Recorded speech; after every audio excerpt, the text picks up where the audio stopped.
About the threshold, tanggap po ng prosecution na talagang debatable ito, no? As to how we're going to interpret the threshold for conviction, which the Constitution says 2/3 of all the members of the Senate.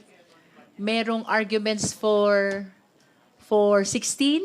Merong arguments na it should be based on the number of senators who are attending in the impeachment proceedings, no? Ang importante, maliwanag ang posisyon ng impeachment court, and for the prosecution, regardless of how we interpret the threshold, we are of course committed to present the evidence and conclude with a successful result of this impeachment trial. Ma'am, dun sa impression na parang talo kayo sa day one. Hindi po kami talo. As a matter of fact, we are very much happy because impeachment is happening now. The impeachment trial is happening now. That is the most important part of what happened today. We were able to witness na nangyayari na kung ano ang mandato ng Constitution. And we claim that as a victory for the prosecution because the trial is happening already. May dagdag ko lang po, masyado po maaga na magsalita ng kung sino nanalo o natalo. This is only the first day of the trial. And this is only the first day of the trial. At yung mga napag-usapan ay mga preliminary matters pa lang. Ang importante at ang panawagan natin sa lahat ay tingnan natin at suriin natin yung ebidensya na mailalatag sa mga darating pa na araw at linggo. Ang paghuhusga natin ng impeachment ay wala naman sa mga incidents na yon, kung hindi, kung napatunayan ba yung mga paratang na nandyan sa articles of impeachment. At tulad ng napakagandang sinabi ni Chair kanina sa kanyang opening statement, we are ready to prove the allegations of the articles of impeachment. Thank you. Threshold requirement because the presiding officer was very firm that he said na they will follow the 2/3 of all members unless you question it before the Supreme Court. Meron na po bang plano on the part of the Congress to question it before the Supreme Court?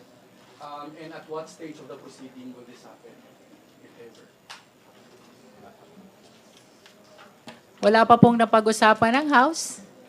Ang importante, the prosecution team is committed to prosecute regardless of the number of threshold, no? 16 man yan, 15 man yan, 14 man yan, we are confident that our evidence is strong. Last question po. On the part of the presiding officer as well, kanina po, they spent a significant amount of time debating doon sa legality of choosing a presiding officer. Do you think that will affect in any way the prosecution's case? Iba-iba yung presiding officer. I don't think that will have any effect on the prosecution's case. Basta tuloy pa rin ang gagawin namin pagpe-present ng ebidensya. Kayo na po binanggit ninyo na never kayo nag-fishing expedition. Pero nag-mini trial po kayo. Kasi isa po yun sa nirex Hindi. That is not a mini trial.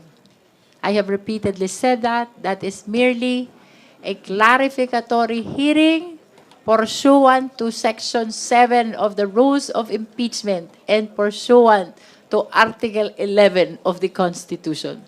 Both the Constitution and the Rules on Impeachment requires hearing.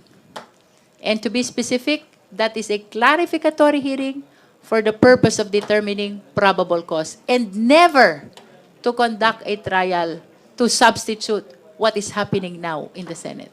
So, sinasabi nyo ngayon na never nyo pong nabanggit yung mini trial doon sa inyong mga press con. Your question is misleading.